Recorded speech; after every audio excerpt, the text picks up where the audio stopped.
그 정부 지원 과제를 하나 땄었어요. 2년 동안 이제 4억을 지원받고 그거를 하나 이제 정부 과제를 하면서 네. 조금 버틸 수 있었던 것 같아요. 2년에 4억이나 주는 정부 지원 과제가 있었는데 네. 죄송한데 어디서 알아보는 거죠?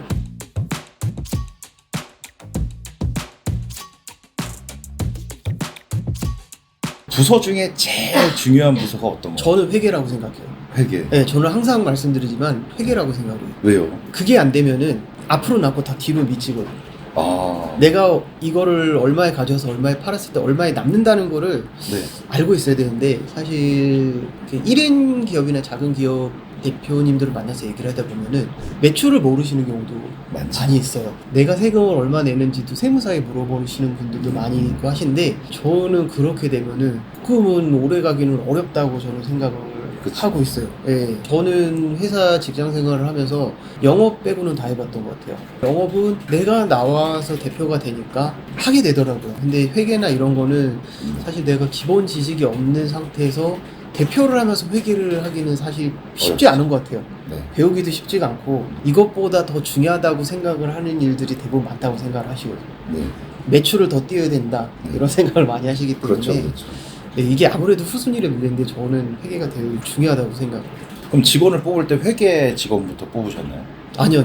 회계는 제가 했었어요. 아, 네네. 그럼 만약에 예비 창업자분들이 창업을 하신다면 제일 먼저 직원을 추천해주고 싶고 중요한 거는 회계다라고 말씀하셨죠? 아니요. 회계는 네. 본인이 완벽하게 할 때까지는 저는 직접 하셔야 된다고 생각을 해요. 회계는 직접 해야 네. 된다. 저도 뭐 대기업을 운영해 본 건 아니겠지만 그 부서들이 다 있잖아요. 저는 작은 기업에서는 격리 이상은 사실 맡기기는 쉽지는 않지 않나라고 그렇죠. 생각을 해요. 네, 회계 부분은 굉장히 이제 회사에서 중요한 부분이라고 저는 생각을 해서 단순 영수증 경비 처리나 이런 거는 이제 직원한테 맡길 수 있지만 그 이외의 거는 사실 본인이 직접 하셔야지. 그래야지 자금의 흐름을 볼 줄 알아야지 저는 그 다음이 있다고 생각을 해가지고 제 생각입니다.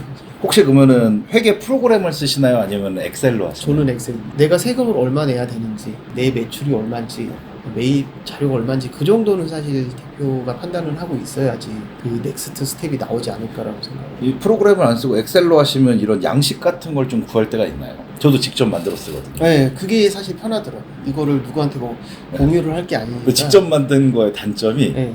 다른 직원을 써서 못해요. 네, 그게 쉽지가 않아요. 너무 복잡하게 만들어놔서. 네. 그래서 최대한 이렇게 뭐 줄일 거 줄이고 세무사님이 이것까지는 안 해주셔도 돼요. 그런 거는 빼고 뭐 그 정도 수준이라 가지고 오, 사실 이제 소규모 기업에서는 네, 네, 이렇게 창업을 하자마자 뭐 직원이 10명, 20명 되기는 쉽진 않거든요. 네, 네.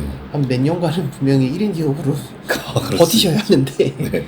5인이 되기 전까지는 회계 장부나 이런 거 프로그램을 쓰게 되면은 놓치는 부분이 사실 많이 있더라고요. 그렇죠. 너무 편리하게 돼 있죠. 네, 그러니까 거기다 보면은 놓치는 부분도 많이 있고 그러다 보니까 정확히 하나하나 관리를 해주시는 거예요. 그러니까 내가 많이 판 것 같은데 3개월 지나면 그게 세금으로 다 나가는 경우가 그렇죠. 허다해요. 많죠. 그래서 뭐 부가세 통장도 뭐 따로 운영을 해놓으시는 게 좋고 그렇죠. 대부분 이제 부가세가 내 돈이라고 생각을 하시는 경우가 제일 그렇죠. 많거든요. 저희는 지금 법인이다 보니까 이제 법인세. 네, 법인세 나오고 뭐 법인세를 조금 아끼기 위해서 창업을 하면은 네. 뭐 기업 스펙 같은 거 많이 쌓는 거 많이 추천드려요.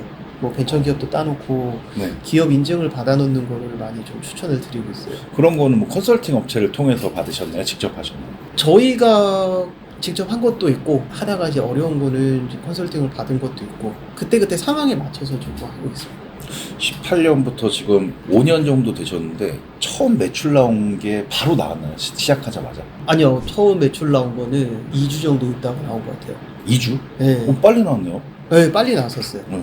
그때 저희가 커피숍? 네. 대전에 있는 커피숍이었는데 거기서 이 디퓨저 20개 정도 매장에 깔아놓고 싶으신다고 어떻게 연락이 오셨는지 사실 아직도 미스테리예요. 그럼 처음으로 월천 찍으신 거는 몇 개월 만에?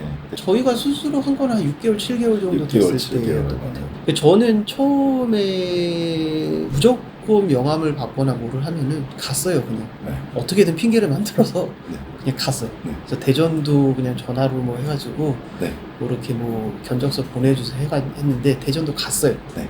어떻게든 얼굴 비치고 하면은 그때는 이제 30대 후반이니까는 뭐 젊은 친구가 열심히 한다 조금 이런 네. 것도 조금 좋게 봐주시는 분들도 계시고 네. 그거를 부담스러워 하시는 분들도 많이 있으세요. 있죠. 네, 그러니까 이제 그냥 전화 드려서 이제 근처 일이 있다고 이제 거짓말하고 네네네네네.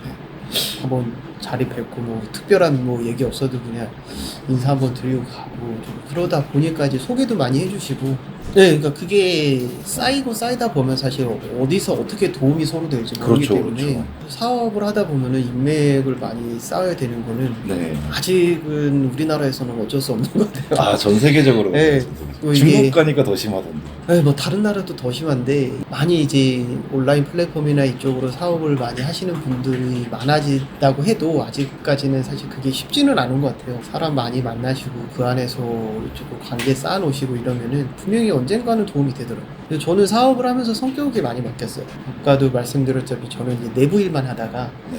사실 거래처를 만날 일이 없는 직업이. 직업에서 계속 있다가 이제 사업을 하면서 사람을 만나고 다니는 거라서 근데 만나 보니까 또 저랑 잘 맞더라고요. 새로운 사람 만나는 것도 재미도 있고 저도 이제 제가 이런 성향인지 몰랐는데 그냥 사람을 만나는 거는 그렇게 크게 거부감은 없는 성격이었더라고요. 저도. 제 주변에서 사업을 하시는데 사람 만나는 걸 스트레스 받아 하시는 분들도 계신데 있으실 거예요. 네. 네. 대표님께서는 어떻게 아예 처음부터 스트레스가 없진 않았을 거 아니에요? 저는 네. 이렇게 단체 모임이나 이런 게 되게 어려웠어요. 그런 거는 아직도 힘들고 단체. 모임 인원이 4명이 넘어가면 힘들어요. 한 테이블 안에서 이렇게 뭐 서로 얘기하고 네. 그런 거는 되게 재밌게 얘기를 하는데 뭐 어떤 뭐 단체 모임 막 10명 이렇게 뭐 정모 같은 거라고 네네. 그러니까 그런 거는 아직도 힘들어요. 그렇군. 네. 사업을 하면서 6, 7개월 만에 매출이 한 1,000만 원 정도 생겼고 네네. 그리고 난 뒤로는 어려웠던 적이 한 번도 없으셨나요? 저희는 코로나 터지고 코로나. 네, 저희는 사업을 시작하고 1년 딱 있다가 이제 코로나가 터졌거든요. 네. 네, 그때가 진짜 힘들었죠. 그 디퓨저를 안 사서. 디퓨저를 안 사는다기보다는 그때 이제 손소독제나 뭐 이런 것들이 한참 네네네. 하면서 디퓨저는 이제 알코올로 만들어야 되는데 알코올을 구할 수가 없었어요.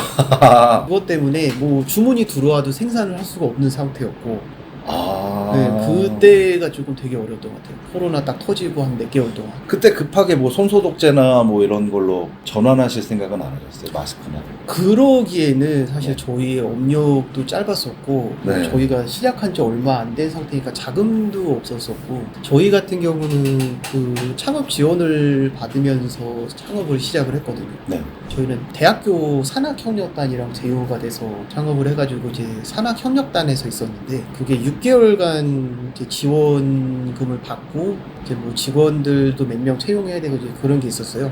근데 그 지원이 6개월 딱 끝나고 난 다음에 한 3, 4개월 있다가 바로 이제 코로나가 터졌거든요. 네. 대학교의 산학협력단? 네. 이거는 뭔지 좀 자세하게 알려주실 수 있으세요? 대학교마다 산학협력단이라고 창업 지원을 해주는 그 기관들이 다 있어요. 대부분의 대학교들이 그거를 가지고 있거든요. 네. 그럼 내가 어떤 개발적인 이슈가 있을 때는 그 산학협력단을 찾아가셔서 그 상담을 한번 해보시면은 내가 도움을 받을 수 있는 부분이 분명히 있으실 거라고 생각을 해요. 네, 그래서 창업 지원도 많이 해주고 그 내부적으로 뭐 프로그램이나 이런 것도 많이 해주거든요. 저희는 이제 많이 도움을 받아가지고 5년 정도까지는 그 대학교 건물 안에서 생활을 할 수가 있어요. 그러면 이제 일단은 보증금이 없는 게 가장 큰 장점이고 월세도 뭐 평당 얼마라고 딱 정해져 있기 때문에 저렴하지는 않았던 것 같아요. 네, 저렴하지는 않았던 것 같은데 일단은 뭐 보증금이 없다는 게 가장 큰 장점이었고 또 인력 구하기도 좀 쉬웠겠어요. 인력 구하기도 이제 그 대학생들이랑 연계해 주는 게 있으니까 뭐 인턴 프로그램이나 이런 걸로 이제 단기적으로 하기에는 조금 수월한 편이었고 네, 일단은 대학교 안에 있으니까 식비가 싸고 전 처음에 네. 사업하고 직원을 뽑으려고 공고를 올렸는데 한 명 왔더라고요. 그래서 위치가 잘못됐나 막 이런 생각을 많이 했는데 물론 요즘엔 많이 오긴 하지만 근데 이렇게 산학협력단 대학교 창업 지원을 좀 받아보시는 것도 좋을 것 같아요. 보증금 안 내는 거 말고는 또 무슨 지원이 있어요? 내가 어떤 제품을 개발할 때 대학교 내에서 어느 정도 조금 그 시제품 지원금을 뭐 한 달에 얼마씩은 지원을 해주는 게 있어요. 뭐 큰 돈은 아니지만 조금 그런 것도 있고, 가능성이 보이는 뭐 그런 제품들을 개발할 때는 뭐 정부 기관이랑 조인도 해서 뭐 이런 사업계획서나 투자 같은 것도 좀 연결을 해주는 경우가 있고, 그러니까 이거를 뭐 직접 투자를 해주는 건 아니지만 뭐 투자를 하는 거는 이제 그 사람들인데 투자자를까지 연결해주고 뭐 이런 것들이 조금 많이 있었던 것 같아요.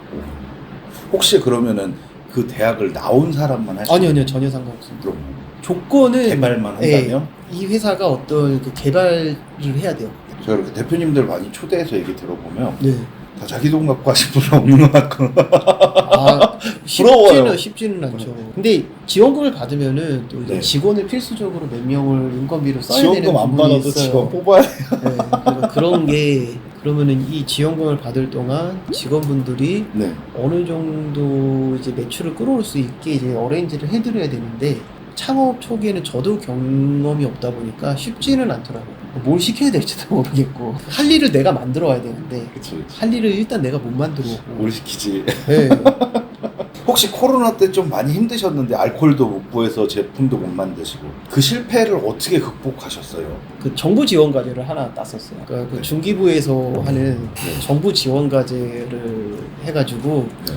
이제 2년 동안 이제 4억을 지원받고, 그거를 하나 이제 정부 과제를 하면서 네. 조금 버틸 수 있었던 것 같아요. 2년에 4억이나 주는 정부 지원 과제가 있었는데 네. 죄송한데 어디서 알아보는 거죠?